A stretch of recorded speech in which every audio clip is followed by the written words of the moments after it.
అందరికీ నమస్తే అండి. సో సాధారణంగా అంటే అనగనగా ఒక సీఎం గారు అనమాట. అనగనగా ఒక సీఎం గారు ఎవరో మీటింగ్ పెట్టాలి, పబ్లిక్ మీటింగ్ పెట్టాలంటే చాలా కఠినమైన రూల్స్ ఉండాలి. ఎలా ఉండాలంటే ఫస్ట్ రూలు చుట్టూ ఒక 2 కిలోమీటర్ల రేడియస్లో పెద్ద పెద్ద చెట్లు ఏమీ ఉండకూడదు. నేల కూల్చేయాలి, పెద్ద పెద్ద చెట్లని కొట్టేయాలి. ఫస్ట్ ఉన్న అతి పెద్ద రూల్ అది. రెండో రూల్ ఏంటంటే చుట్టుపక్కల ఉన్న అపార్ట్మెంట్లు, పెద్ద పెద్ద బిల్డింగులు, టాప్లో ఉన్న బిల్డింగులు ఏమైనా ఉంటే వాటిని కంప్లీట్గా పోలీసుల కంట్రోల్లో ఉండాలి. వాటి చుట్టూ కూడా పోలీస్ కాపలా ఉండాలి. ఆ బిల్డింగులు పూర్తి తలుపులు వేసుకొని జనం లోపలే ఉండాలి, బయటకు రాకూడదు. ఆ బిల్డింగుల్లో ఎవరైనా ఉంటే లోపల ఉండాలి, బయటకు రాకూడదు. ఇది రెండో రూలు. మూడో రూల్ ఏంటంటే ఆయన హెలికాప్టర్ దిగి అక్కడికి వెళ్ళే వరకు దారిలో రోడ్లు తవ్వేసి బ్యారికేడ్లు కట్టాలి. రోడ్లు తవ్వేసి కంప్లీట్గా బ్యారికేడ్లు కట్టాలి. ఇది మూడో రూలు. నాలుగో రూల్ ఏంటంటే ఎక్కడైనా దూరంలో పరదాలు కట్టాలి. గ్రీన్ మ్యాట్లు, గ్రీన్ కలర్లో పరదాలు ఉంటాయి కదా, పరదాలు కట్టాలి. ఐదో రూల్ ఏంటంటే నల్ల చున్నీలు వేసుకొని ఎవరైనా చుట్టుపక్కల తిరిగినా లేదా మీటింగ్కి వస్తానన్న ఆ చున్నీలు తీయించేయాలి. వాళ్ళ ఆడవాళ్ళు, వాళ్ళ పిల్లలు, ఆడపిల్లలు అనే ఇంగిత జ్ఞానం కూడా ఉండదు. వాళ్ళ చున్నీలు తీపిచ్చేసి పక్కన పెట్టించేసి వెళ్ళాలి. ఇక ఆరో రూల్ ఏంటంటే ఎర్ర చొక్కాలు వేసుకుంటారు కదా మన కామ్రేడ్లు, వామపక్ష మిత్రులు, లేదా కళాశీలు అంటారు, కూలీలు, కార్మికులు, వీళ్ళందరూ రెడ్ షర్ట్స్ వేసుకుంటారు. ఆ ఎర్ర చొక్కాలు వేసుకొని అక్కడికి వెళ్ళకూడదు, ఆ సీఎం గారి మీటింగ్ దగ్గరకు వెళ్ళకూడదు. ఇది ఆరో రూలు. ఇక ఏడో రూల్ ఇంకోటి ఉంది. మంది మార్బలం విపరీతంగా కనిపించాలి ఆ మీటింగ్లో. ఎదురుగా ఎక్కడ చూసినా కనుచూపు మేరలో జనం ఉండాలి. ఆ జనం స్వతహాగా రారు కాబట్టి ఎలాగా బెదిరించో, భయపెట్టో, కేసులు పెడతామని చెప్పో, పథకాలు ఆపేస్తామని చెప్పో డ్వాక్రా మహిళల్ని, మంది మార్బలాన్ని కొన్ని బస్సుల్లో వేసుకొచ్చేయాలి. ఆ జిల్లా మొత్తం మీద ప్రైవేట్ స్కూల్స్, గవర్నమెంట్ స్కూల్స్ సెలవులు ఇచ్చేయాలి. ప్రైవేట్ స్కూల్స్ యొక్క బస్సుల్లో జనాలను విపరీతంగా తరలించేయాలి. సో ఇది ఒక సీఎం గారు, గతంలో మన రాష్ట్రానికి సీఎంగా వెలగబెట్టిన వ్యక్తి యొక్క బహిరంగ సభ అలా ఉండేది. ఆయన బహిరంగ సభ పెడితే ఇన్ని రూల్స్ ఉండేవి, ఇవన్నీ జరిగేవి. నేను ఇవేవి కల్పితాలు చెప్పలా, కేవలం జరిగినవి మాత్రమే చెప్పాను. మీ అందరం చూసాం. కట్ చేస్తే నిన్న చంద్రబాబు నాయుడు గారిది బహిరంగ సభ మడకశిరలో జరిగింది. ఒక చిన్నపాటి మీటింగ్, మంది మార్బలం లేదు, పెద్ద హడావిడి లేదు.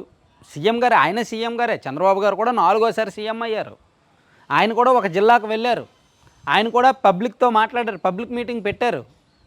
ఒక్క స్కూలుకి సెలవు ఇవ్వాల, డ్వాక్రా మహిళలను బలవంతంగా రప్పించలా, చెట్లు కొట్టలా, బారికేడ్లు పెట్టలా, రోడ్లు తవ్వలా, ఇంకా పరదాలు కట్టలా. కేవలం అక్కడ వామపక్షాల వాళ్ళు నిరసన వ్యక్తం చేయడానికి వచ్చారని పోలీసులు అరెస్ట్ చేశారు. సో ఆ తప్పును గమనించిన నారా లోకేష్ గారు ఇమీడియట్గా దాన్ని ఖండించారు, పోలీసులనే తప్పుపట్టారు. అలా అరెస్ట్ చేయడాన్ని మేము ఖండిస్తున్నాము, మా ప్రభుత్వంలో అటువంటివి జరగవు, సో ఇమీడియట్గా ఆ పోలీసులు మేము చర్యలు తీసుకుంటామని చెప్పారు. అంటే తప్పు జరిగింది, చిన్న తప్పు జరిగింది. ఆ తప్పుని కూడా ఇమీడియట్గా రెక్టిఫై చేసుకున్నారు. సో దానికి దీనికి ఎంత తేడా చూశారో. అందుకే రఘువీరారెడ్డి గారు మాజీ మంత్రి, అలాగే ఆంధ్రప్రదేశ్ కాంగ్రెస్కి అధ్యక్షుడిగా పనిచేశారు. ఆయన సీనియర్ పొలిటీషియన్, దాదాపుగా 25 ఏళ్లకు పైగా రాజకీయ అనుభవం ఉంది ఆయనకు. సో ఆయన చాలా స్పష్టంగా చెప్పారు. ఇప్పుడు నేనో లేదంటే మీరో చెప్పడం కాదు, రఘువీరారెడ్డి గారు చాలా స్పష్టంగా చెప్పారు. ఆయన ఒక వీడియో కూడా రిలీజ్ చేశారు, చూడండి.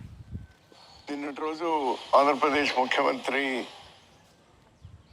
నారా చంద్రబాబు నాయుడు గారు మడకశిరకు రావడం చాలా సంతోషం. ఒక ప్రభుత్వ కార్యక్రమాన్ని చాలా సాదాసీదాగా, బలవంతపు తరలింపు లేకుండా ఆ సభను నిర్వహించడం చాలా సంతోషంగా ఉంది. ఇదిగోండి, చూశారు కదా. అంటే నేను మొత్తం 7 మినిట్స్ వీడియో, 6 నిమిషాల 40 సెకండ్ల వీడియో, అదంతా మనం పెట్టలేం. కానీ సో సూటిగా ఆయన చెప్పాల్సిన పాయింట్ చెప్పేశారు. బలవంతపు జన సమీకరణ లేకుండా ఒక ప్రభుత్వ మీటింగు, ఒక సీఎం మీటింగు సాదాసీదాగా సింపుల్గా నిర్వహించారు, బాగుంది, ఇతర చాలామంది సీఎంలు నేర్చుకోవాలి అనేటట్టు ఆయన చురకలు అంటించారు, చాలా స్పష్టంగా చెప్పారనమాట. సో ఇప్పుడు చెప్పండి, ఎవరిది భయం? సో ఈయన సీఎం గారే, ఈయనకు కూడా భద్రత ఉండాలి. ఆయన సీఎం గారే, ఆయనకు భద్రత ఉండాలి. అది అతి భద్రత కాదా? అది అతి భయమా కాదా? అది బెదిరింపు మీటింగా కాదా? డ్వాక్రా మహిళలకు పథకాలు ఆపేస్తామని బలవంతంగా తీసుకొస్తారా? మీటింగ్కి రాకపోతే మీ పథకాలు ఉండవు, మీ పేర్లు ఉండవని బెదిరిస్తారా? సాధారణ స్కూల్ పిల్లల్ని స్కూల్లో సెలవులు పెట్టేసి తీసుకెళ్ళిపోతారా? తప్పు కదండి. సో ఇప్పుడు చూడండి, ఈ మీటింగు మేబీ చంద్రబాబు నాయుడు గారు కూడా గతంలో డ్వాక్రా మహిళలను తీసుకొచ్చేవాళ్ళు. నేను ఇక్కడ బలవంత సమీకరణ టీడీపీ వాళ్ళు చెయ్యరని నేను చెప్పట్లా. డ్వాక్రా మహిళలను గతంలో టీడీపీ వాళ్ళు కూడా తెచ్చేవాళ్ళు. కానీ ఇప్పుడు బహుశా ఆ పందాన్ని కూడా మానేశారేమో. గతంలో కాంగ్రెస్ అధికారంలో ఉన్న ఏదైనా సీఎం మీటింగ్ అంటే డ్వాక్రా మహిళలు వచ్చేవాళ్ళు. చంద్రబాబు నాయుడు గారి అధికారంలో ఉన్న సీఎం గారి మీటింగ్ అంటే డ్వాక్రా మహిళలు వచ్చేవాళ్ళు. జగన్మోహన్ రెడ్డి గారి మీటింగ్కి డ్వాక్రా మహిళలతో పాటు, సంక్షేమ పథకాల లబ్ధిదారులతో పాటు, విద్యార్థులతో పాటు అన్ని వర్గాలను వచ్చి కేరింతలు కొట్టించి జేజాలు పలికిచ్చేవాళ్ళు. మధ్యలో పెయిడ్ ఆర్టిస్టులు ఉంటారు, మధ్యలో ఐపాక్ వాళ్ళు. వాళ్ళేమో రకరకాల ప్రశ్నలు సమాధానాలు ఉంటాయన్నమాట. సో ఇది ఇప్పుడు వచ్చిన టాక్. Thank you.